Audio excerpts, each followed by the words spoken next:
লন্ডনের বাঙালিপাড়ায় সাঁড়াশি অভিযান, সিলেটিদের মাঝে আতঙ্ক। পূর্ব লন্ডনের বাঙালিপাড়া খ্যাত হোয়াইট চ্যাপেলে অবৈধ অভিবাসী ধরতে সাঁড়াশি অভিযান অব্যাহত রেখেছে ইউকে বর্ডার এজেন্সি ও পুলিশ, যেখানে বেশিরভাগ সিলেটি লোকজন বসবাস করেন। ফলে সেখানে অবৈধ অভিবাসী হিসেবে বসবাসরত সিলেটিদের মাঝে আতঙ্ক দেখা দিয়েছে। জানা যায়, মঙ্গলবার স্থানীয় সময় দুপুরে হোয়াইট চ্যাপেল এলাকা হঠাৎ করে চারদিক থেকে ঘিরে ফেলে ইমিগ্রেশন পুলিশ ও সাধারণ পুলিশ। প্রায় 60 জন পুলিশ অংশগ্রহণ করে অভিযান চালায়।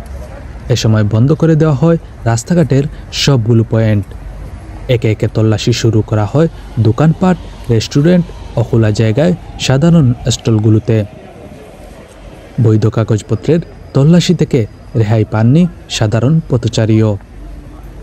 প্রায় 4 ঘণ্টাব্যাপী অভিযানে আটক করা হয় বেশ কয়েকজনকে।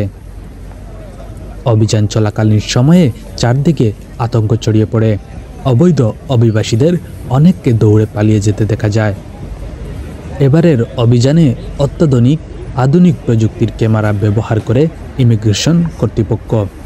এর আগে এরকম যন্ত্র ব্যবহার করতে দেখা যায়নি ইমিগ্রেশন কর্তৃপক্ষকে। পূর্ব লন্ডনের বসবাসরত কয়েকজন সিলেটি বলেন, ইতিপূর্বে সেখানে এরকম বড় অভিযান কখনো হয়নি।